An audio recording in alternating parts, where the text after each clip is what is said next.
વાત તો આવે છે ને? એક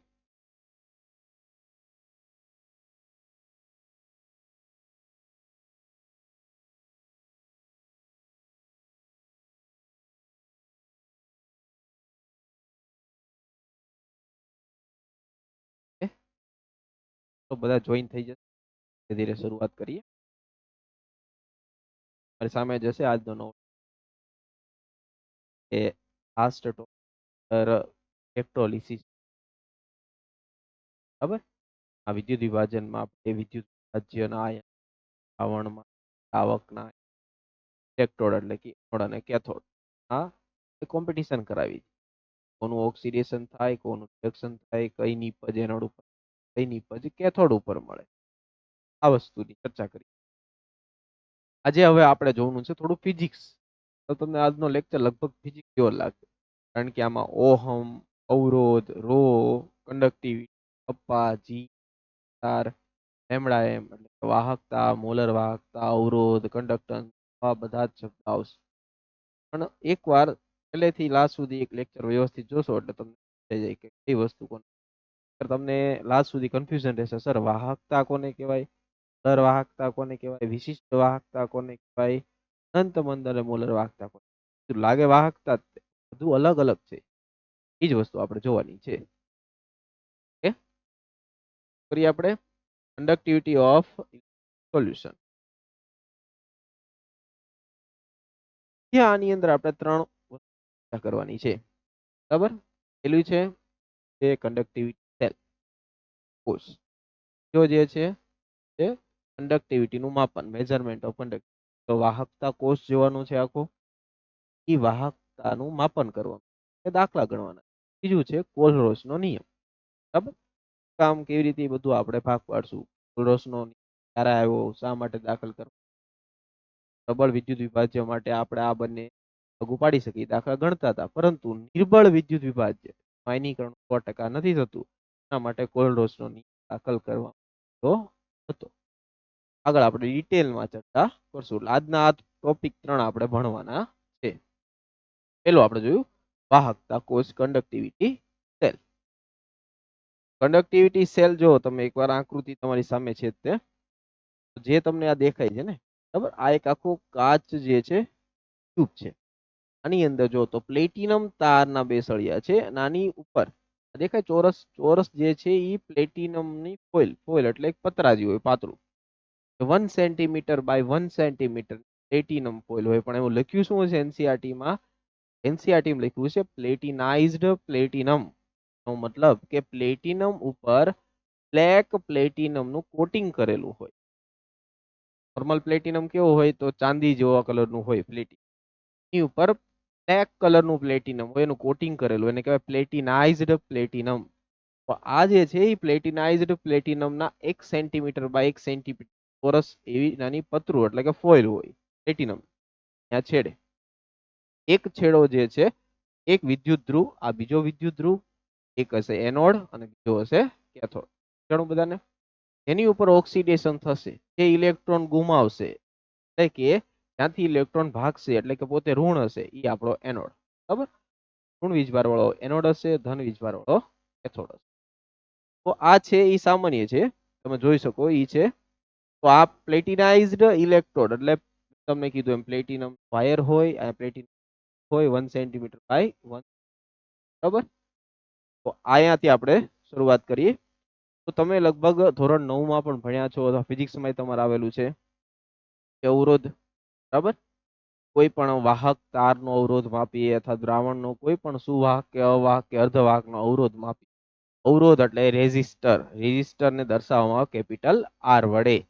તો આર જે છે કેપિટલ આર તમારી સામે છે, આર દર્શાવે છે અવરોધ. બરાબર. હવે આર જે છે એ કોના ઉપર આધાર રાખે છે? તો કોઈ પણ તારનો અવરોધ તમે માપો તો તારનો અવરોધ ઈ તારની લંબાઈના સમપ્રમાણમાં તાર કાપ્યો એને કહેવાય આડછેદ.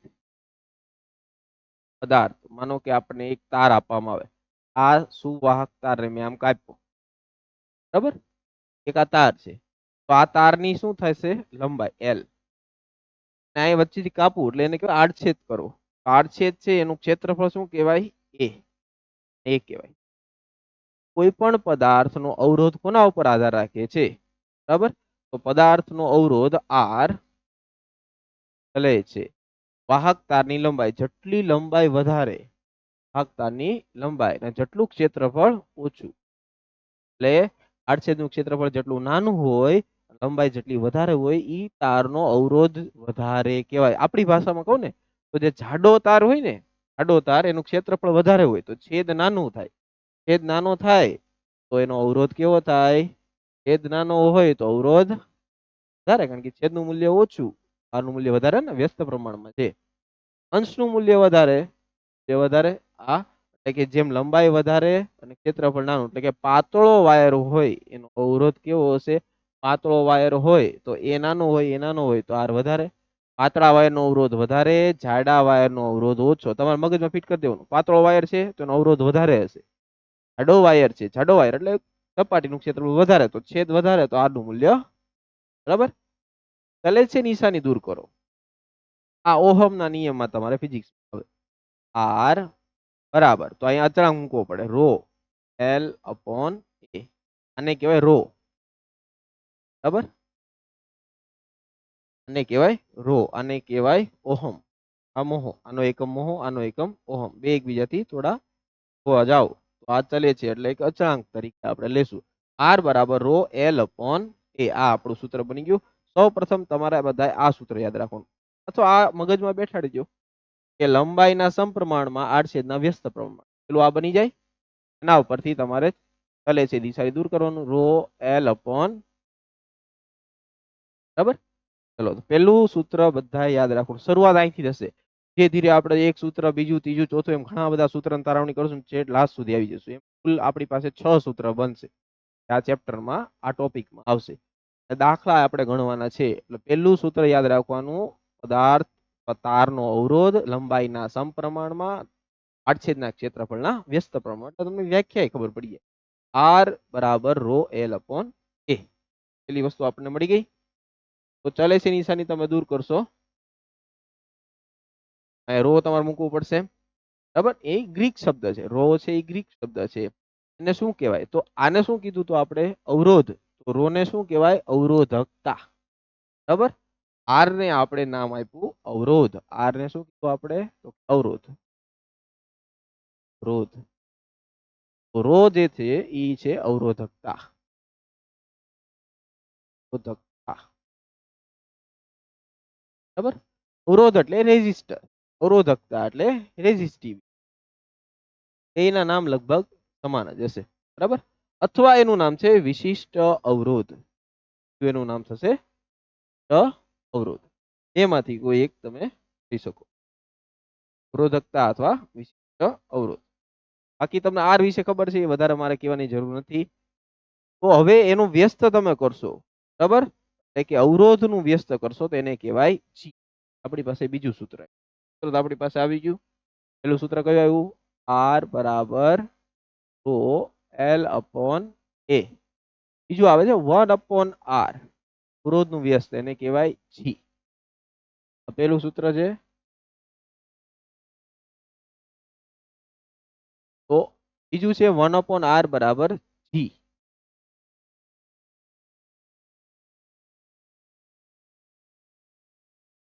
બરાબર, રેઝિસ્ટન્સ એટલે કે આર. આર ના વ્યસ્તને આપણે વાહકતા, કંડક્ટન્સ એટલે કે જી તરીકે ઓળખીએ. હવે આવે છે ને અસર કરતા પરિબળ. તો આપણી પાસે 4 એવા પરિબળ છે કે જે કોઈ પણ વિદ્યુત વિભાજિત દ્રાવણ હોય, એટલે કે પાણી હોય તો પાણી અંદર આપણે થોડું કોઈ ગ્લુકોઝ નાખો, કોઈ એસિટિક, કોઈ પણ વિદ્યુત વિભાજન નાખો તો દ્રાવણ જે છે એ વિદ્યુત પ્રવાહનું વહન કરે. વહન કરવા માટે જવાબદાર કોણ છે અથવા કારણો? એના માટે કઈ કઈ વસ્તુ જવાબદાર છે? કે વાહકતા, સુવાહકતા એટલે વધારે વાહકતા ધરાવે, ઓછી ધરાવે, કે સાવ અવાહક હોય, વધારે સુવાહક હોય, અર્ધવાહક, અવાહક. તો આ બધા ભાગ પડે વાહકતા આધારિત. વાહકતા કોની વધારે, વાહકતા કોની ઓછી. બરાબર, સિમ્પલ લોજિક છે. દ્રાવણમાં જેટલા આયન વધારે, આયનની સ્પીડ વધારે એટલે વાહકતા વધારે. તો આ 4 મુખ્ય કારણો છે. કે જે ઈ વાહકતાને અસર કરે છે કે દ્રાવણ છે એ કેટલું સુવાહક. પેલું છે વિદ્યુત વિભાજ્યનો સ્વભાવ. શું છે? વિદ્યુત વિભાજ્યનો સ્વભાવ. બીજું છે આપેલ દ્રાવકનો અસર કરતા પરિબળ.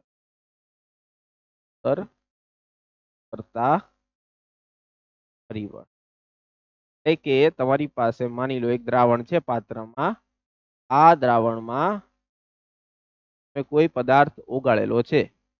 એ પદાર્થ છે એની વાહકતા વધારે હશે, ઓછી હશે, કેટલી હશે, તો આના ઉપર અસર કરતા પરિબળો કયા કયા એ આધાર રાખે છે. પેલું તો કેના ઉપર આધાર રાખે છે?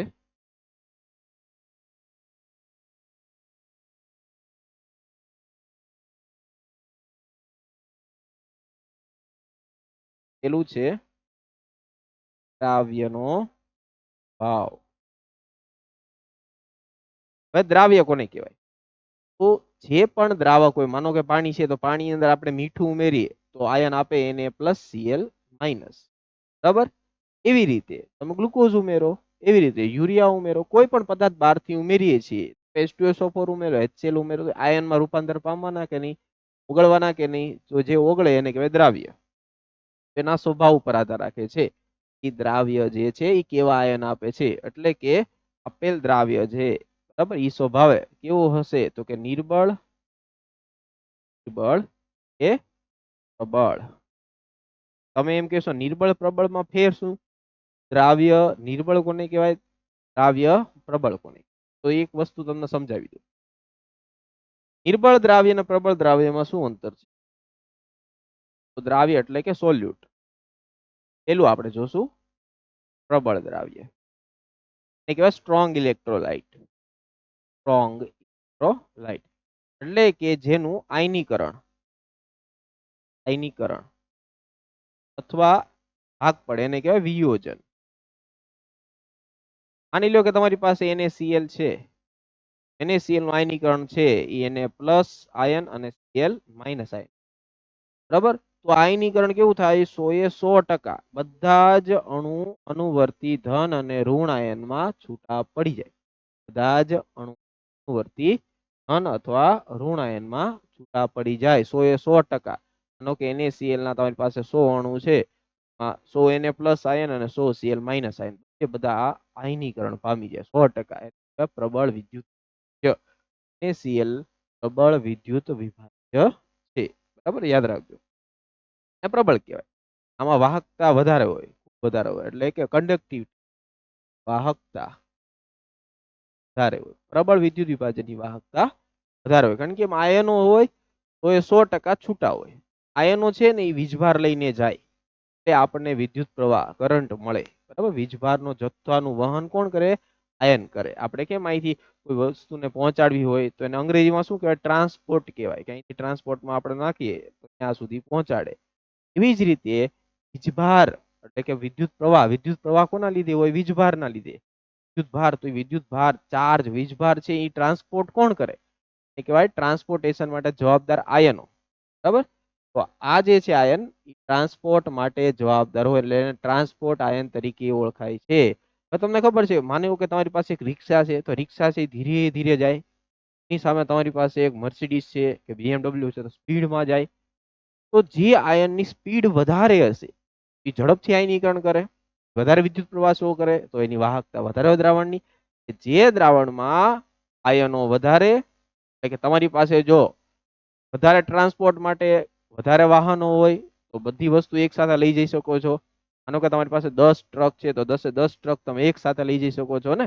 એ જગ્યાએ તમારી પાસે એક જ ટ્રક હોય તો એક જ ટ્રક લઈ જઈ શકો. તો વધારે વાહક ટ્રાન્સપોર્ટ કોણ કરીએ? કે 10 ટ્રક. તો વધારે આયનો તો વધારે વિદ્યુત પ્રવાહનું વહન કરે, ઓછા આયનો તો ઓછાનું વહન કરે. બરાબર? હવે કમ્પેરિઝન કરીએ. માનો કે હવેશભાઈ પાસે 10 ટ્રક છે. બરાબર? મોહિત પાસે 10 મર્સિડીઝ છે. તો ટ્રક ઝડપથી જશે કે મર્સિડીઝ જશે?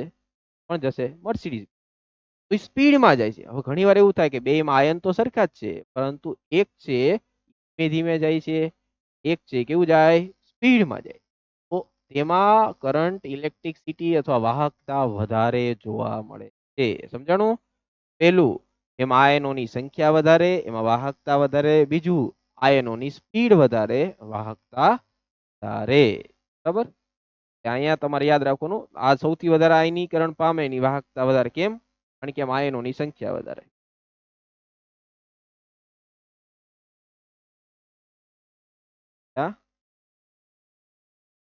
બીજું, જેમ સંખ્યા વધારે એમ તમારે વાહન વધારે, ટ્રાન્સપોર્ટેશન વધારે થાય. બીજું, ઝડપ વધારે, ઝડપ વધારે. તો આપણી પાસે ધન ને ઋણ આયનની કેટલી બધી લિસ્ટ છે. બરાબર? સૌથી સ્પીડમાં જો કોઈ આયન વીજભાર લઈને જતો હોય, બરાબર, જેને આપણે એકનું નામ આપ્યું મર્સિડીઝ BMW છે, સ્પીડમાં લઈને જાય, બરાબર, તો H પ્લસ અને OH માઇનસ એની ઝડપ ખૂબ વધારે હોય. H પ્લસ આયન ખૂબ વધારે ફાસ્ટ જાય, એવી જ રીતે OH માઇનસ આ બે ખૂબ વધારે ફાસ્ટ એટલે ઝડપથી જતા હોય, વિદ્યુત પ્રવાહનું વહન કરે. જે દ્રાવણમાં H પ્લસ આયન વધારે હોય કે વધારે હાજર હોય, જે દ્રાવણમાં OH માઇનસ આયન હોય, તો એ દ્રાવણ ખૂબ વધારે આયનનું ઝડપથી વહન કરે. આ વિદ્યુત પ્રવાહ વધારે હોય, કંડક્ટિવિટી વધારે હોય, વાહકતા વધારે દર્શાવે. બરાબર? થઈ ગયું ને? કોઈ બીજાની કમ્પેરિઝન H પ્લસ કે OH માઇનસ સાથે કરો, તમારી પાસે H2SO4 છે, તમારી પાસે HCl છે, તમારી પાસે NaOH છે, તો એમાં H પ્લસ છે, H પ્લસ છે, ઓલામાં OH માઇનસ. એની કમ્પેરિઝન તમે CuSO4 ના દ્રાવણ સાથે કરો તો કોની વાહકતા વધારે? HCl ની વધારે, H2SO4 ની વધારે, એને OH ની વધારે, કારણ કે H પ્લસ ને OH માઇનસ આવે.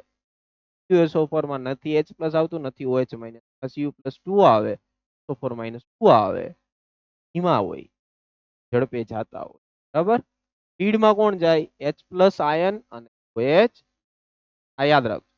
આ આગળ આપણે પ્રેક્ટિકલમાં જોશું. વાહકતાના પ્રયોગ પૂછાય છે, એના ગ્રાફ પૂછાય છે. JEE માં તો ખાસ પૂછાય છે. JEE માં કંડક્ટિવિટી, વાહકતાના આલેખ પૂછાય છે, પ્રબળ અને નિર્બળ વિદ્યુત આલેખ. તો પ્રબળ ખબર પડી ગઈ. હવે વાત આવે બીજું નિર્બળ માટે. નિર્બળ, નિર્બળ કોને કહેવાય? એને કહેવાય વીક ઇલેક્ટ્રોલાઇટ. ઓલાને સ્ટ્રોંગ કહેવાય, એને શું કહેવાય? વીક. નિર્બળ એટલે વીક. વીક નો મતલબ શું થાય? વીક નો મતલબ કે તમે પદાર્થ ઉમેર્યો છે, એટલા અણુ ઉમેર્યા છે, એ 100% અણુનું આયનીકરણ નથી થતું. માનો કે તમે 100 અણુ ઉમેર્યા એસિટિક એસિડ, એસિટિક એસિડ નું સૂત્ર આવડે છે બધાને? એગાર એસિટિક સૂત્ર શું થાય? કે H3O એ કહેવાય એસિટિક એસિડ. તો તમે આનું આયનીકરણ કરો, બરાબર, તો આનું આયનીકરણ થશે H3 H પ્લસ. બરાબર? તો આ કેવા છે? નિર્બળ વિદ્યુત વિભાજ્ય. શા માટે નિર્બળ વિદ્યુત વિભાજ્ય છે? કારણ કે તમે માનો કે 100 અણુ એસિટિક એસિડ નાખ્યા, તો એમાં 100 અણુ K3COO માઇનસ 100 અણુ H પ્લસ માં છૂટા નથી પડતા. બરાબર? એની જગ્યાએ તમે જોશો, માનો કે હું અહીંયા લઉં છું 100 અણુ. કેટલા? 100 અણુ. એમાંથી લગભગ મને મળે છે 9 H પ્લસ ને 9 એસિટેટ આયન. બાકી કેટલા વધ્યા છે? તો બાકીના વધેલા છે આમાંથી કેટલા વધશે? 81, 91 વધશે ને?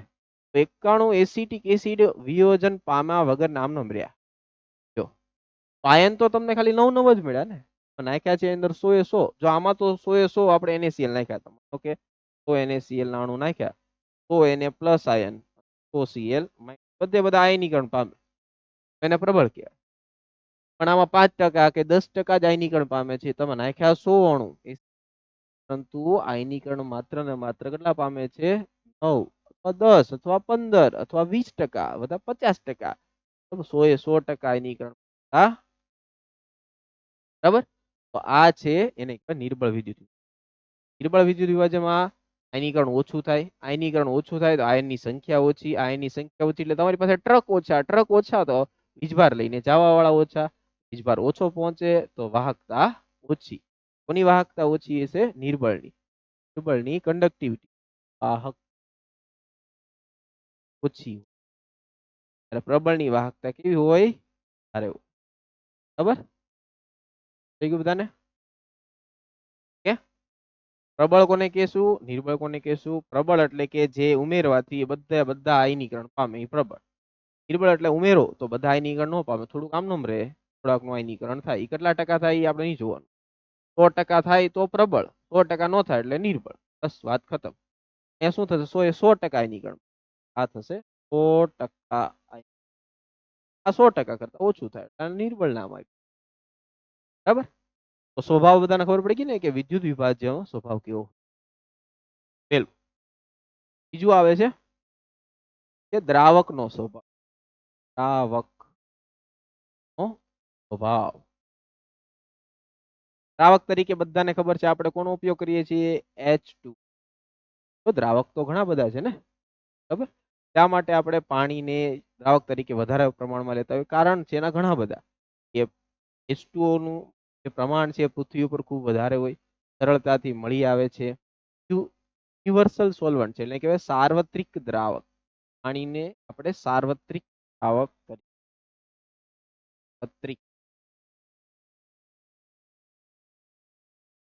સાર્વત્રિક દ્રાવક તરીકે પાણીને ઓળખીએ છીએ.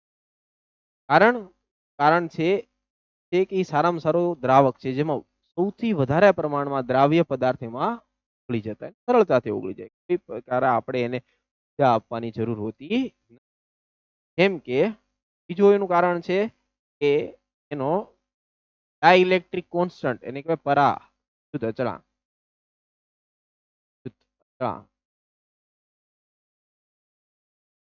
ઊંચો હોય, વધારે હોય. બરાબર. કે વધારે હોય. પાણી માટે ડાઇલેક્ટ્રિક વધારે હોય એ સારા દ્રાવક તરીકે એમાં વધારે પદાર્થ ઓગળવાના હોય. પાણીમાં જો તમે ગ્લુકોઝ તો ઓગળી જાય, પાણીમાં મીઠું ઓગળી જાય, NaCl, KCl, K2SO4, HCl, H2SO4 આ બધા આયોનિક બધા પદાર્થો ઓગળે. ઉપરાંત પાણીમાં રહેલો OH બીજાના OH અથવા H સાથે હાઇડ્રોજન બંધ બનાવે એટલે હાઇડ્રોજન બંધ વાળા બધા પદાર્થ. તમે એમ કહો સર ગ્લુકોઝ તો કાર્બનિક છે, ગ્લુકોઝમાં તો કે આયન છૂટા પડતા નથી. સાચી વાત છે. યુરિયા કાર્બનિક છે, એમાંય છૂટા નથી પડતા. યુરિયામાં શું આવે? ગ્લુકોઝમાં શું આવે? C6H12O6. આમાં તો આયનીકરણ નથી પામતું, આ તો આયોનિક છે. તો આ કેમ? આ ધ્રુવીય છે. શું છે આ? ધ્રુવીય. આ બંને કેવા છે? અધ્રુવીય. બરાબર. મેં દ્રાવણ ચેપ્ટરમાં વાત શું કરી? ધ્રુવીય પદાર્થમાં ઓગળે, અધ્રુવીય. પણ યુરિયા તમે જો તો વાડીમાં યુરિયા ખાતર છાંટો છો, પાણીમાં ઓગળી જતું હોય તો છાંટતા હોય ને. પાણી તમે પાવો એટલે યુરિયાની ગોળી હોય એમાં ઓગળી જાય. યુરિયા તો અધ્રુવીય છે તો પાણી ધ્રુવીય કેમ ઓગળી ગયો? તો એનું કારણ શું? કોઈ પણ પદાર્થ યોગ્ય દ્રાવકમાં ક્યારે દ્રાવ્ય થાય, ઓગળે, વિલય પામે. હવે વિલય પામવું, ક્યારે વિલય પામે, ક્યારે દ્રાવ્ય થાય, અરે એની સાથે કોઈ પ્રકારની પારસ્પરિક આંતરક્રિયા દર્શાવે. આંતરક્રિયાનો મતલબ કે એક પ્રકારનું એમાં આકર્ષણ દર્શાવે. એ આકર્ષણ ઘણા બધા પ્રકારના હોય. યુરિયા અધ્રુવીય હોવા છતાં, ગ્લુકોઝ અધ્રુવીય હોવા છતાં એ પાણી ધ્રુવીય છે, એની અંદર ઓગળી જાય છે. એનું કારણ છે કઈ આકર્ષણ આંતરક્રિયા છે? તો હાઇડ્રોજન બંધ પ્રકાર. કઈ છે? હાઇડ્રોજન બંધ પ્રકાર. યુરિયામાં રહેલ નાઇટ્રોજન, ગ્લુકોઝમાં રહેલ OH. બરાબર. ગ્લુકોઝનું બંધારણ તમે દોરશો તો આવી રીતે આવશે.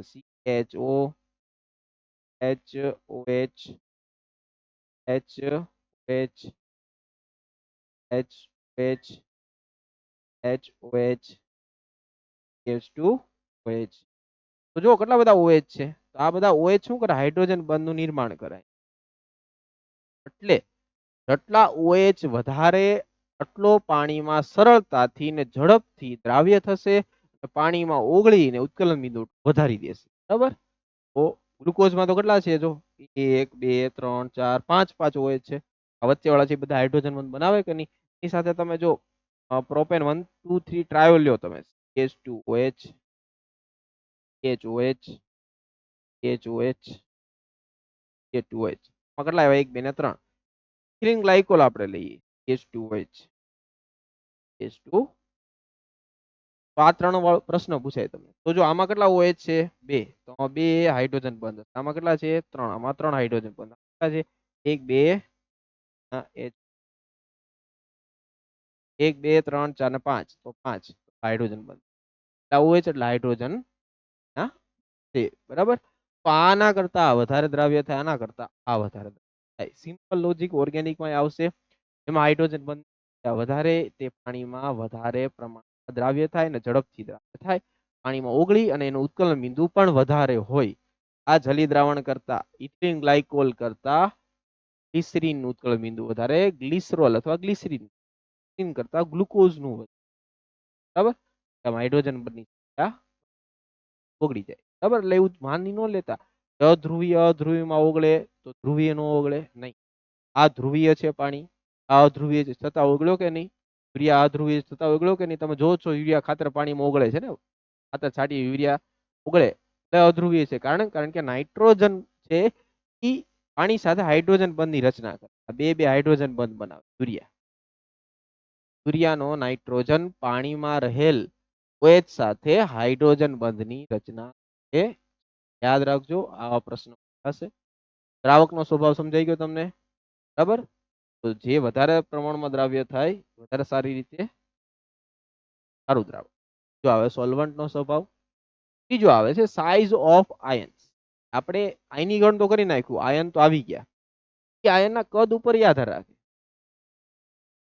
બરાબર, માનો કે તમારી પાસે એક દ્રાવણ છે CuSO4, એક દ્રાવણ છે CH3COO, એને એક દ્રાવણ છે તમારી પાસે HCl, એક દ્રાવણ છે તમારી પાસે Na.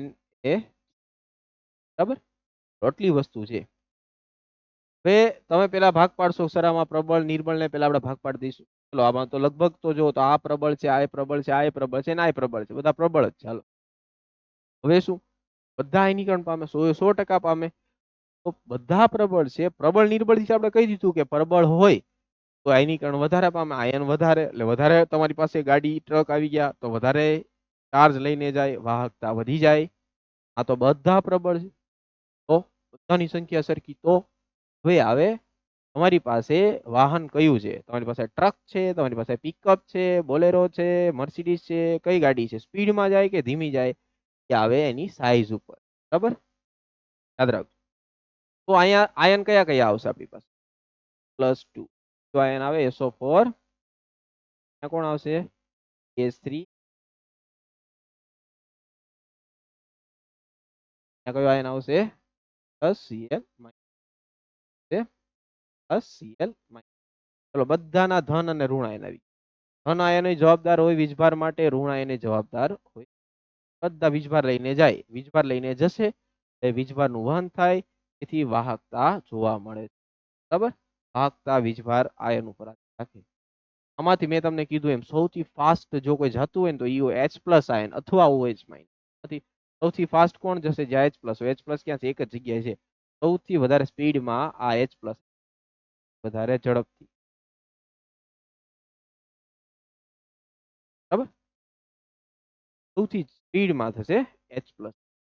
બરાબર, હવે માની લો આપણી પાસે આ બે આયન છે.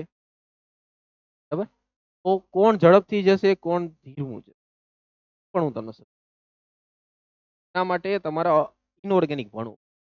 માનો કે તમારી પાસે એક ફ્લોરાઇડ આયન છે, તમારી પાસે એક ક્લોરાઇડ આયન છે. ક્લોરાઇડ નાનો હોય, ક્લોરીન નાનો હોય. કોણ નાનું કોણ હોય? ફ્લોરીન કે ક્લોરીન? ઉપરથી નીચે તરફ જાઓ પદમાં શું થાય? આવર્ત કોષ્ટકમાં વધારો થાય. આવર્ત કોષ્ટકમાં જો અહીંયા આપેલું છે હાઇડ્રોજન, ક્લોરીન, ક્લોરીન, આ બાજુ હિલિયમ હોય, ક્લોરીન, ક્લોરીન, બ્રોમિન. તો ઉપરથી નીચે તરફ જશો એટલે ક્લોરીન કરતા બ્રોમિન નું કદ મોટું થતું જાય કે નહીં? ફ્લોરાઇડ આયન કેવું હશે? નાનો. ક્લોરાઇડ આયન કેવું હશે? મોટો. તો બધાને સમજાય છે? ચલો, ક્લોરીન પછી કોણ આવે? બ્રોમિન, એના કરતા મોટો આવ્યો.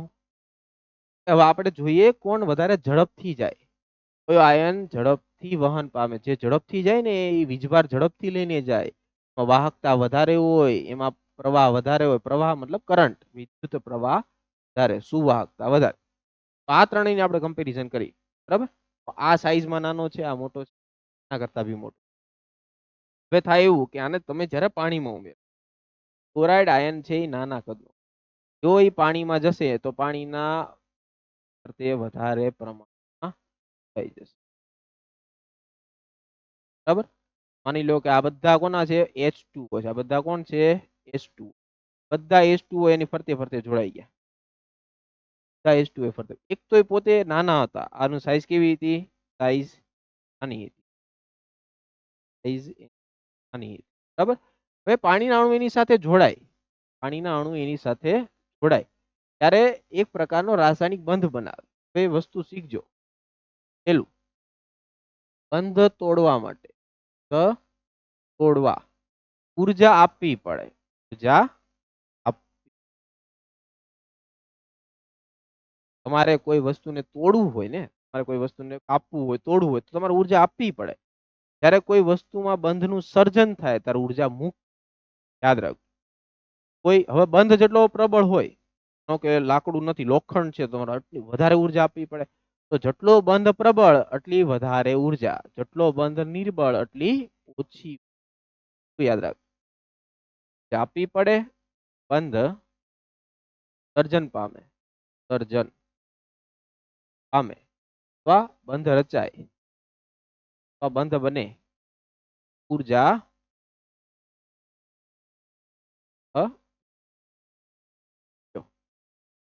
આ હંમેશા તમારે લખવાનું છે. લાસ્ટ પેજે લખી રાખજો. હંમેશા યાદ રાખજો, આ 11મા ધોરણમાં 12મા ધોરણ એક્ઝામ હોય, આ તો ફરજિયાત તમારે છે.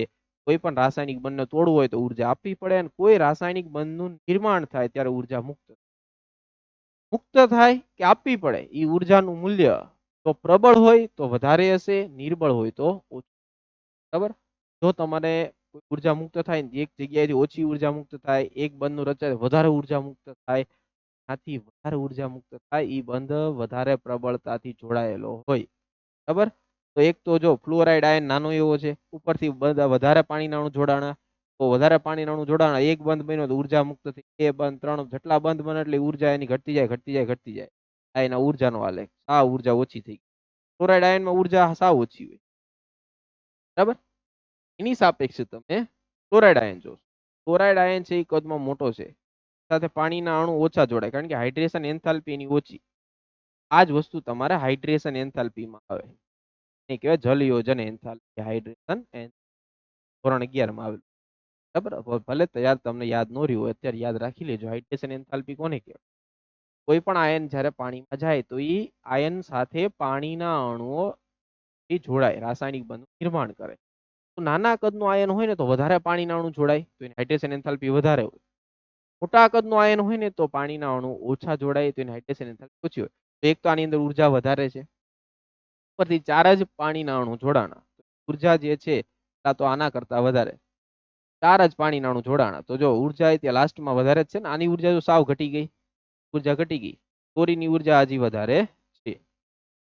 હા, એ કેવું ખબર છે? ક્લોરીન એક તો નાનો એવો, હવે વિચાર કરો, એક નાનો એવો બાળક છે, એના ખંભે આપણે 10 બેગ મૂકી દઈએ.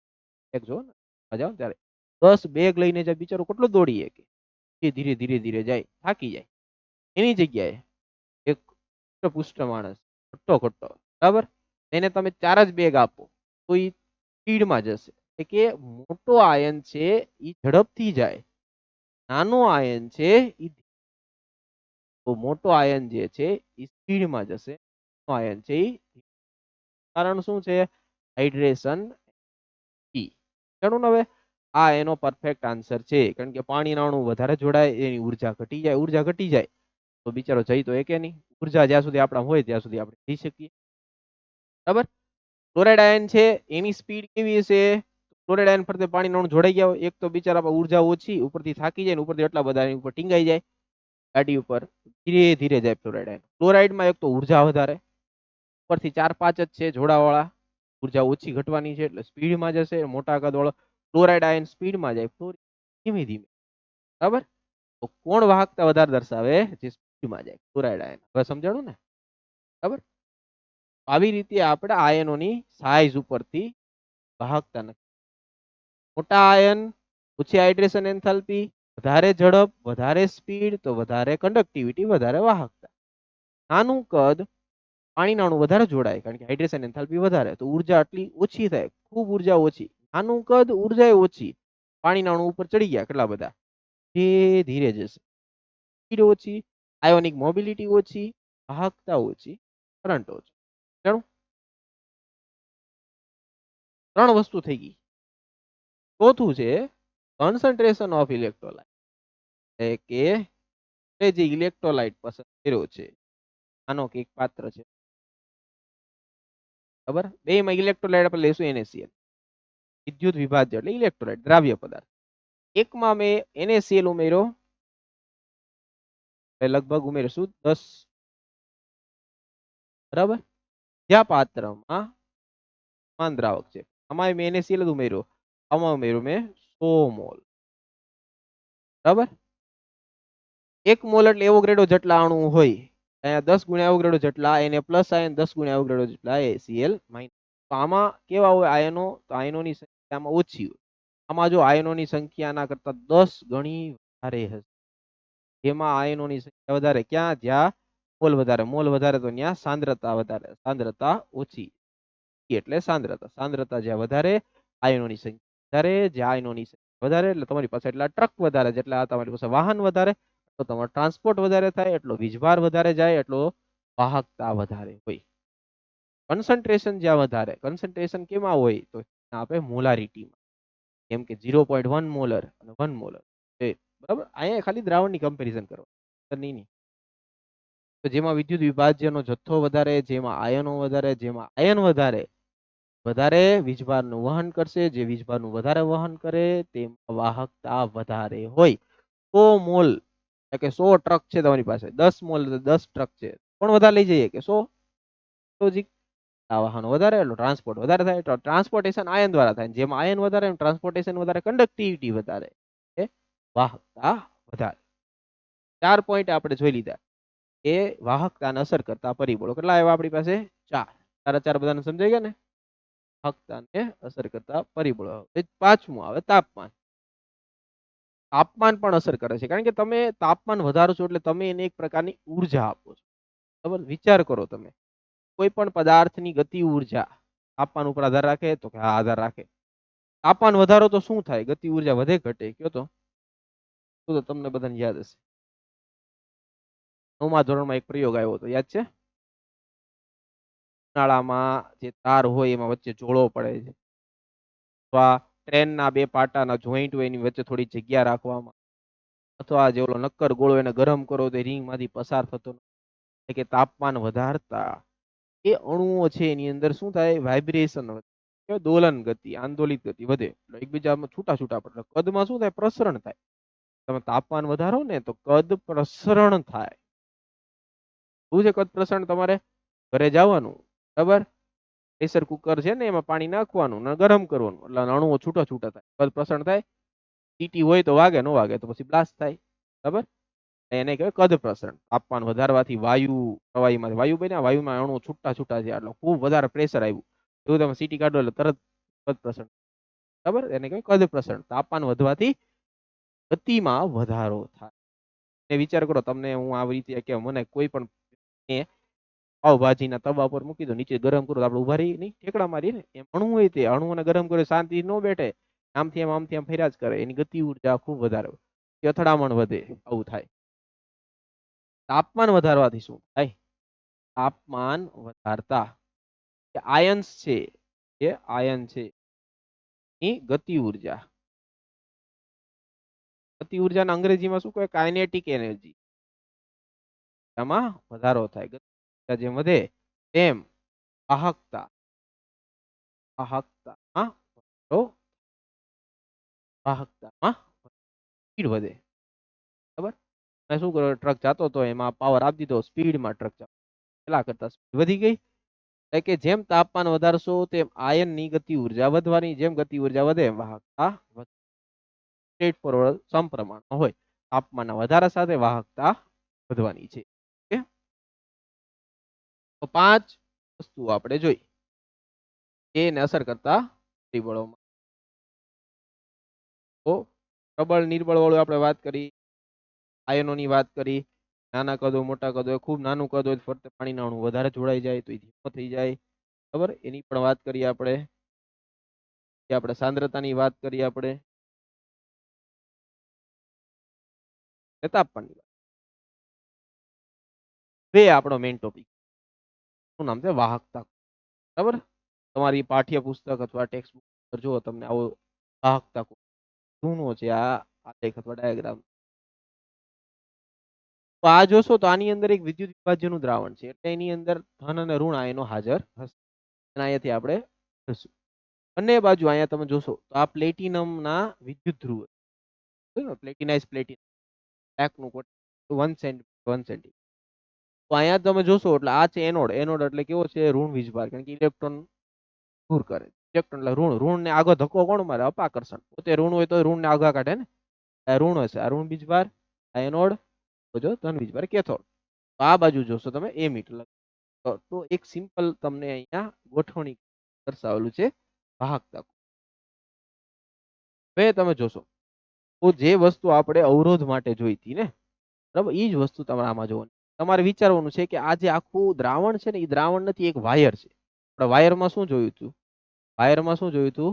તો વાયરની અંદર તું લંબાઈના સમપ્રમાણમાં આડછેદના વ્યસ્ત પ્રમાણમાં. તો આ એક વાયર છે, વિચાર લો. આનો અવરોધ, તો આનો અવરોધ આ લંબાઈના સમપ્રમાણમાં આડછેદના વ્યસ્ત પ્રમાણ. એ વસ્તુ તમે લખી શકો.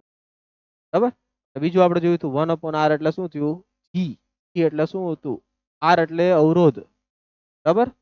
તો 1/r એ જી એટલે શું થશે? વાહકતા અથવા વિશિષ્ટ. બરાબર, જેને આપણે કહીશું.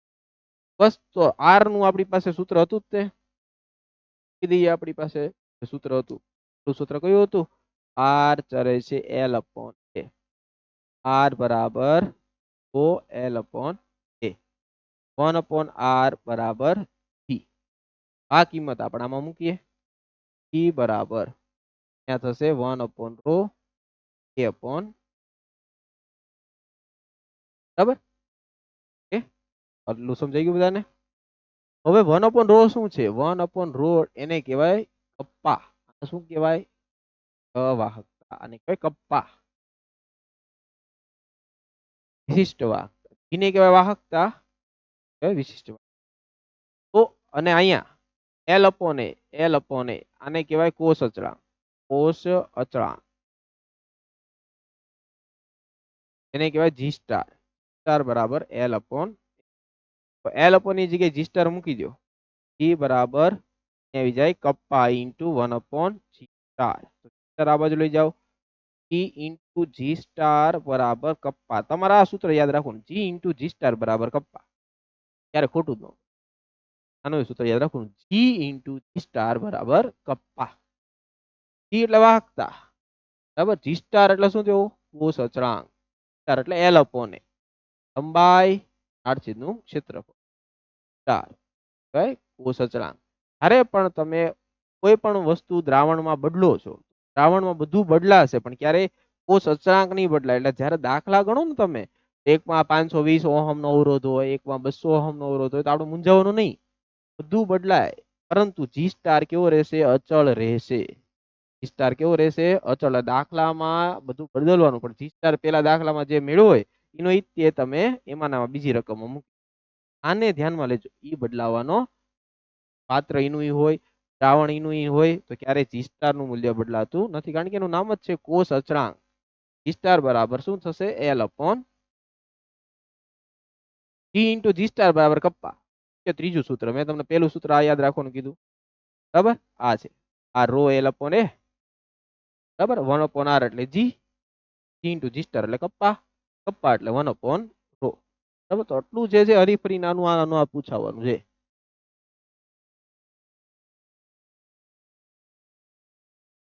બરાબર. 1/ρ એટલે શું થશે? કપ્પા. એને કપ્પા આપણે કેવી વાહકતા. આનો એકમ ખાસ ધ્યાનમાં રાખજો. સિમેન્સ પર મીટર. સિમેન્સ પર સેન્ટીમીટર. ક્યારેક ક્યારેક 1000 લખવાનું, ક્યારેક નહીં લખવાનું, એ વાત કરું. બરાબર. l/a એટલે જી સ્ટાર જે છે કોષ અચળાંક. જી ઇન્ટુ જી સ્ટાર બરાબર. હવે આવે છે વાહકતા આધારે પદાર્થનું વર્ગીકરણ. બરાબર. સૂત્ર યાદ રહી ગયા ને બધાને? વાહકતાના આધારે વર્ગીકરણ. સૌથી વધારે જે વાહકતા ધરાવે એને શું કીધું હતું આપણે? વાહક. વાહક કંડક્ટર. એના કરતા ઓછું હોય તો એને કહેવાય અર્ધવાહક સેમિકન્ડક્ટર. સાવ અવાહક હોય એ ઇન્સ્યુલેટર. વાહકતાના આપણે ભાગ પાડ્યા. કેટલી વાહકતા સુધી આપણે એને સુવાહક કહેશું, ક્યાં સુધી એને અવાહક કહેશું, ક્યાં એ અર્ધવાહકમાં ગણશું. તો આ જો 3 મૂલ્ય છે એ તમારે યાદ રાખવાના છે. એટલે કે આપણું જે કપ્પા છે વિશિષ્ટ વાહકતા કપ્પાનું મૂલ્ય 10⁴ કરતા વધારે આવે.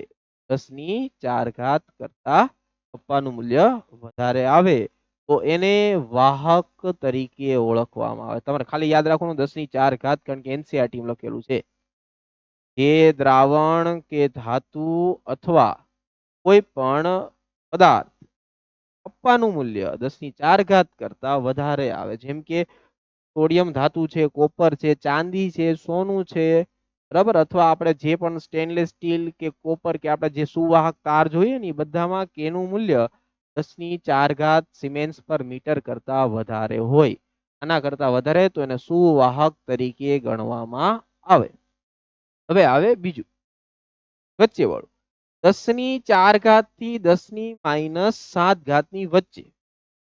આવર્ત કોષ્ટકમાં જે અર્ધવાહક છે ને સિલિકોન, જર્મેનિયમ, ઉપર ઓક્સાઇડ, અર્ધવાહક છે એટલે કે સુવાહક નહીં અવાહક નહીં, એની વચ્ચે 4 થી 10⁻⁷ ની વચ્ચેનું જો કપ્પાનું મૂલ્ય મળે તો એને કહેશું અર્ધવાહકો. 10⁻⁻ અથવા 7 કરતા નીચું મૂલ્ય હોય કપ્પા, બરાબર, એટલે એના કરતા કપ્પાનું મૂલ્ય કેવું હોય? ઓછું હોય. એને શું કહેવાય? અવાહક. જેમ કે લાકડું લઈ લો તમે, કે તમે કાચ લઈ લો, પ્લાસ્ટિક લઈ લો અથવા ટેફલોન લઈ લો, બરાબર. તો 3 મૂલ્ય યાદ રાખવાના તમારે. એક 10⁴ કરતા વધારે, બીજું 4 થી -7, બીજું -10 થી ઓછું, 7 થી ઓછું. અવાહક, વાહક, અર્ધવાહક અને અવાહક, બરાબર. હવે જો અવરોધકતા શૂન્ય હોય તો વાહકતા કેવી હોય? ઇનફાઇનાઇટ. ઇનફાઇનાઇટ એટલે અનંત હોય. એક શૂન્ય હોય તો બીજું અનંત હોય. ધાતુ અને એની મિશ્ર ધાતુ, બરાબર, એ નીચા તાપમાને જોશો તો ઘણા એવા છે કે ઝિર્કોનિયમ અને ઝિંક ખૂબ નીચા તાપમાને જે છે એ પાછા સુપર કંડક્ટર તરીકે ઓળખતા. એટલે સુપર કંડક્ટર જે છે એ અતિવાહકો, ઘણા એવા અતિવાહક છે. એટલે તમારે આ બે ઉદાહરણ યાદ રાખવાના, ઝિર્કોનિયમ, બીજું છે ઝિંક. આ બંને ઝિર્કોનિયમ અને ઝિંક જેને તમે નીચા તાપમાને લઈ જાઓ, બરાબર, તો એ સુપર કંડક્ટર તરીકે વર્તે છે. આની સાથે સાથે સિરામિક ઓફ ઓક્સાઇડ પણ સુપર કંડક્ટર છે, એ તમને આપેલું છે જો સિરામિક મિક્સ ઓફ, એમાં કોપર ને કેલ્શિયમ વાળું છે, મર્ક્યુરી, બેરિયમ, રુબિડિયમ, સીઝિયમ વાળું છે. પણ આપણે આના ઉદાહરણ નથી પૂછાતા, એ ખાલી એમ કે બીજું કોણ તો કે આવે સિરામિક મટીરિયલ કે જે ઓક્સાઇડ વાળું હોય. શું કયું? ઝિર્કોનિયમ. બીજું કયું? ઝિંક. સિરામિક, ઓક્સાઇડ, ઝિર્કોનિયમ અને ઝિંક નીચા તાપમાને સુપર કંડક્ટર તરીકે વર્તે છે. ખાસ તો આપે ઝિર્કોનિયમ અને ઝિંક નીચા તાપમાને સુપર કંડક્ટર તરીકે વર્તે છે. ઓકે. હવે તમે સૂત્ર જે આપણે 3 લખાવ્યા એની ઉપરથી આપણે એક દાખલો જોઈએ. તમારી સામે રકમ છે, જો બધા તમને આપેલું છે કપ્પા કંડક્ટિવિટી, કપ્પા આપેલી છે 0.001765 સિમેન્સ પર સેન્ટીગ્રેડ. કપ્પા આપેલી છે. સાંદ્રતા આપી છે 1/50 નોર્મલ, 1/50 નોર્મલ. 298 કેલ્વિન તાપમાન આપેલું છે. તો તમને એમ કીધું resistance of cell containing this solution is 100 ohm, એટલે કે આર. એકમ જોઈને ખબર પડી જાય શું કહેવા માંગે છે. આર, આર એટલે શું થાય? આર એટલે થાય ઓહમ, અવરોધ. અવરોધનું મૂલ્ય કેટલું છે? 100 ઓહમ. 100 ઓહમ છે. તો તમને કીધું સેલ કોન્સ્ટન્ટ ગણવાનું, બરાબર. સેલ કોન્સ્ટન્ટ એટલે શું મેળવવાનું? જી સ્ટાર મેળવવાનું છે. તમને કપ્પા આપેલો છે, જી સ્ટાર મેળવવાનું કીધું છે. થોડી વાર પહેલા જ આપણે સૂત્ર લખ્યું છે, જોયું. આ તે જી ઇન્ટુ જી સ્ટાર બરાબર કપ્પા ટુ જી સ્ટાર બરાબર કપ્પા. હવે કપ્પા આપેલું છે, તમને જી સ્ટાર મેળવવાનું કીધું. પહેલા આપણે જી મેળવીએ. જી બરાબર શું થશે? જી બરાબર 1/r છે કે નહીં? જી બરાબર 1/r. પહેલા જોઈ લેવાનું આપણને જે આપેલું છે, બરાબર. તો બધી માહિતી આપી છે. સાંદ્રતા આપેલી 98 આપેલું છે, કપ્પા આપેલું છે, બસ. તો બીજું કાંઈ જોતું જ નથી, આપણે ઈ જ જોઈએ છે ને. હા, જી ઇન્ટુ જી સ્ટાર એટલે કપ્પા, બીજું કાંઈ આપણે જોવે નહીં. 1/g એટલે આર, જે આપણે લખ્યું છે એ કિંમત તમે આની અંદર, બરાબર, આની અંદર તમે મૂકી દો. તો અહીંયા g એટલે 1/r મૂકી દો. તો અહીંયા જી સ્ટાર બરાબર થાય કપ્પા બાય જી. તો કપ્પા બાય જી, હવે 1/g એટલે શું થશે પાછો આર, પર આર થશે કપ્પા ઇન્ટુ આર. કપ્પાનું મૂલ્ય આપેલું છે 0.0017 સમથિંગ, આર ઓહમ એ આપેલો 100 ઓહમ. બસ તો બે ના ગુણાકાર કરો, છે કપ્પા ઇન્ટુ આર 0.001765. આ ઈઝી પ્રશ્ન આવે ત્યારે એ પ્રશ્ન છે એ છોડવાના નહીં, દાખલા બહુ ઈઝી હોય. સૂત્ર કયું હતું? એક જ સૂત્ર, જી ઇન્ટુ જી સ્ટાર બરાબર કપ્પા, જી ઇન્ટુ જી સ્ટાર બરાબર કપ્પા. કપ્પા તમને આપ્યું હતું, જી સ્ટાર મેળવવાનું કીધું કોસ અચળાંક. જી એટલે શું થાય 1/r, આર એટલે અવરોધ, અવરોધ જોયો 100 ઓહમ, એકના છેદમાં આ બાજુ લઈ જાઓ એટલે ગુણાકારમાં આવી ગયો, મળી ગયો. બસ તો આવા દાખલા પૂછાશે. હવે થોડું આપણે ફિઝિક્સ તરફ જઈશું. વાહકતા કેવી રીતે માપવામાં આવે, ખરેખર થોડો મોટો ટોપિક છે, તો આપણે કવર કરી લેશું. હાલો થોડું વાહકતા કેમ માપવાની. તમે બધાએ વિસ્ટન બ્રિજ નો પ્રેક્ટિકલ ફિઝિક્સમાં ભણ્યા હશો ને, વિસ્ટન બ્રિજ નો જે તમારા વિસ્ટન બ્રિજ લગભગ આવ્યો છે, તો એના મદદથી અથવા પીઓ બોક્સ આવ્યો હોય, તો એના મદદથી અજ્ઞાત અવરોધ મેળવતા હતા. બરાબર, આ છે આપણો અજ્ઞાત અવરોધ, આ છે ચલિત અવરોધ. ચલિત અવરોધમાં શું હોય ખબર છે? આવી રીતે મારા હાથમાં હોય ને એક જોકી હોય, જોકી સાથે તાર હોય, ત્યાં રિયોસ્ટેટ હોય, રિયોસ્ટેટમાં જોકી છે આમ ઘસવાની, બરાબર, અવાજ આવે અથવા કાંટો હોય, જેવી તમારી સ્કૂલમાં સિસ્ટમ હોય. પ્રેક્ટિકલ તમે ફિઝિક્સ ના કર્યા હશે તો એની અંદર હોય આ રિયોસ્ટેટ છે ચલી અવરોધ, એમાં જોકી છે આમ ફેરવવાનું હોય, કાંટો જોવાનો અથવા સાઉન્ડ વાળું હોય, એમાંથી એક હોય.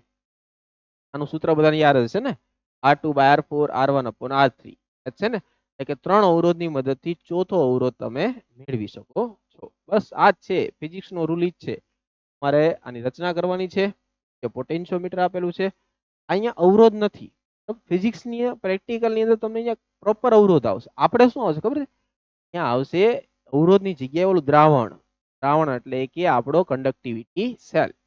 અહીંયા આપણો કંડક્ટિવિટી સેલ આવે, આ બાજુ ઓલો જોકી રિયોસ્ટેટ વાળો હશે, બરાબર, અને આ બે અવરોધ આપણી પાસે જ્ઞાત અવરોધ હશે, બરાબર. તો નિયમ તો ઈ જ છે, વચ્ચે છે ડિટેક્ટર છે. સૂત્ર શું છે? R1/R3 R2/R4, આમથી આમ તમે જવાનું, R1/R3 R2/R4, R2/R4 R1/R3. સૂત્ર સિમ્પલ છે, આ જ ફિઝિક્સમાં આવે છે. ત્રણ અવરોધ તમને ખબર હોય, ચોથો અવરોધ તમે મેળવી શકો. માની લો કે આમાં અજ્ઞાત અવરોધ છે આપણો સાંદ્રતા કોષ છે, આપણો કંડક્ટિવિટી સેલ છે, બરાબર. તો એ કંડક્ટિવિટી સેલ છે વાહકતા કોષ. વાહકતા કોષ ની આપણે અવરોધ મેળવો, તો અવરોધ વગર તમે દાખલો શરૂ કેમ કરશો? તમારી પાસે આર જ નથી, તો આર ઉપરથી તમને 1/r ઉપરથી જી મળે, જી જી સ્ટાર કપ્પા બધું આગળ મળશે, આર તો મળવો જોઈએ ને. આર મેળવવા માટે તમારે આ પ્રયોગ, આમાં તમારી પાસે ત્રણ વસ્તુ હોવી જોઈએ, R1 R3 ને R4, બરાબર. તમે જો આ બાજુ બે શ્રેણીમાં છે ને, એ બંનેને આપણે સમાંતરમાં જોડા. સિમ્પલ લોજિક છે, તમે ફિઝિક્સમાં આ પ્રયોગ ભણ્યા છો, પર છેદમાં પર અને છેદમાં, બસ વચ્ચે બરાબરની નિશાની, વધારે મૂંઝાવાનું જ નહીં. R2/R4 R1/R3 મૂકી દીધું. આપણો જે કંડક્ટિવિટી સેલ છે એ કોણ છે? તો આ છે R2. આના કરતા બનાવો, તમારી પાસે જો ત્રણ અવરોધ મળે કે નહીં, આ ત્રણ અવરોધ નું મૂલ્ય મૂકો એટલે આપણે R2 મળી જાય, બરાબર. એટલે આપણી પાસે કંડક્ટિવિટી R મળી ગયો. આર ઉપરથી તમે 1/r મેળવો, 1/r ઉપરથી તમે જી મેળવો, જી ઇન્ટુ જી સ્ટાર એટલે તમને કપ્પા મળે. એ બધી વસ્તુ તમને મળી જાય. 1/r કરશો એટલે શું મળશે? જી. ઈ જી નું મૂલ્ય આમાં મૂકશો, જી ઇન્ટુ જી સ્ટાર કરશો, કપ્પા મળી જાય. એટલું બધાને સમજાણું? તો તમારી પાસે વિશિષ્ટ વાહકતા મળી ગઈ. તમને પ્રશ્ન જો કપ્પાનો પૂછે તો કપ્પામાં જોવે શું? જી ઇન્ટુ જી સ્ટાર, જી સ્ટાર તમને આપશે, કોષ અચળાંક તમને આપશે. તો જોવે શું? જી. જી એટલે શું થાય? 1/r. 1/r એટલે કયો આર? તો જે આપણે સાંદ્રતા કોષ અથવા કંડક્ટિવિટી સેલનો જે વાહકતા, આ આર જોતો હોય તો તમારે શું કરવાનું? R2/R4 R1/R3 મૂકો નહીં, બાકીના ત્રણ અવરોધને મૂકવાના. R2 ને કરતા બનાવો, 1/R2 કરો, જી મળે, જી મૂકો, જી કપ્પા મળી જાય, બરાબર. આવી રીતે તમારે હવે આવે મોલર કંડક્ટિવિટી. હવે મોલર કંડક્ટિવિટી અને વિશિષ્ટ કંડક્ટિવિટીમાં બહુ તફાવત છે. જો એમાં બધા બહુ કન્ફ્યુઝન, ખાસ તો વાહકતામાં ક્યારે વધારો થાય ને ક્યારે ઘટાડો થાય, એ વસ્તુ બહુ અલગ છે. મોલર કંડક્ટિવિટી મંદન કરવાથી વધે, વિશિષ્ટ કંડક્ટિવિટી મંદન કરવાથી વધે. કોને મોલર કહેવાય, કોને વિશિષ્ટ કહેવાય. તો હું જો તમને પાત્ર આપું, માની લો કે આની અંદર દ્રાવણ છે, તો આખા દ્રાવણની વાહકતા મારે જોતી હોય, વાહકતા આખા દ્રાવણની, સંપૂર્ણ દ્રાવણ, આખા સંપૂર્ણ દ્રાવણની, તો ઈ છે એને કહેવાય મોલર વાહકતા. શું કહેવાય? મોલર વાહક. હવે આની અંદર નાના નાના નાના નાના કેટલાય બધા હું એકમ પાડી દઉં, ટુકડા, કેટલાય બધા એકમ, એમાંથી ખૂબ નાનો એવો હું ટુકડો લઉં, બરાબર, ખૂબ નાનો એવો ટુકડો હું લઉં, બરાબર. તો આ એનો એક નાનો એકમ થયો. શું થયો? એકમ. નાનો એકમ, તો એને કહેવાય વિશિષ્ટ વાહક, વાહક, બરાબર, જેને આપણે કપ્પા કહેવાય. મોલર વાહકતાને શું કહેવાય? લેમ્બડા કહેવાય, એમ, બરાબર. તો સિમ્પલ લોજિક છે કે જેમ તમે વધારે દ્રાવ્ય ઉમેરશો તો આખા દ્રાવણમાં આયનની સંખ્યા વધે, તો એનો મતલબ એ એની મોલર વાહકતા વધે છે, બરાબર. કપ્પાનો મતલબ શું? એકમ કદની વાહકતા. શું થાય કપ્પા એટલે? એકમ કદ, વિશિષ્ટ વાહકતા એટલે એકમ કદમાં વાહકતા, કઈ વિશિષ્ટ વાહકતા. બેયમાં બહુ તફાવત છે. એ તો બે એક જ દ્રાવણની, બરાબર. કપ્પા અને લેમ્બડા એમ, લેમ્બડા એમ એટલે મોલર વાહકતા, કપ્પા એટલે વિશિષ્ટ. બેયમાં આપણે કમ્પેરિઝન કરીએ, બંધન કરશું, બંધન કરો ને તો બેયમાં શું થવાનું છે? તો આ બેયમાં ફેર જોવા મળે, એટલે કે તમે બંધન કરો તો મોલર વાહકતા વધે છે, જો તમે આને મંદન કરો વિશિષ્ટ વાહકતા ઘટે છે, એ, બરાબર. એટલે મંદન કરવાથી કપ્પા ઘટે પરંતુ લેમ્બડા એમ વધે. મંદન અંગ્રેજીમાં શું કહેવાય? ડાયલ્યુશન, ડાયલ્યુશન, ડાયલ્યુશન એટલે મંદન. ગુજરાતીમાં શુદ્ધ ભાષામાં કહો, પાણી ઉમેરતા,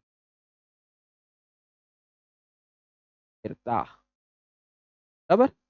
પાણી ઉમેરો તો મોલર વાહકતામાં વધારો થાય, એટલે આખા પાત્રમાં વાહકતા વધે, પરંતુ પાત્રના એકમ કદમાં વાહકતામાં ઘટાડો થાય. હવે કપ્પા, કપ્પા ઘટે પરંતુ લેમ્બડા એમ વધશે, બરાબર. કે તો આટલી વસ્તુ બધાને ક્લિયર થઈ ગઈ ને? આ છે એ થોડો મોટો ટોપિક છે, મેં તમને કીધું મારે તમને આને વિસ્તૃત સમજાવવું છે, બરાબર. તો કેવી રીતે વધે, શું થાય, કેમ થાય, લેમ્બડા અને કપ્પામાં સંબંધ શું છે, મંદન કરવાથી પ્રબળ નિર્બળ કેવી રીતે વધે, ગ્રાફ, આગળ પણ આપણે કોલ્ડ નો નિયમ જોવાનો છે, બરાબર. આ માટે ખાસો સમય જશે, આટલો સમય તો લગભગ ત્યાં સુધી બધાને ક્લિયર હશે, કે તો મળીએ આપણે બુધવારના આગળના છે, ત્યાં સુધી તમે નોટ કરી રાખો. હા, આના દાખલા ગણજો. દાખલામાં વાહકતા વાળા દાખલા તમને કયા કયા છે સ્વાધ્યાયમાં, આ હું ભણાવીશ 1000 W મોલર વાહકતા, વાહકતા વાળા દાખલા સ્વાધ્યાયમાં હશે, આગળ કરશું. અત્યારની હાલ નેક્સ્ટ લેક્ચરમાં હું તમને સ્વાધ્યાયના કયા દાખલા છે આ બધા આપણે આવતી સ્લાઇડમાં, એટલે કે બરાબર.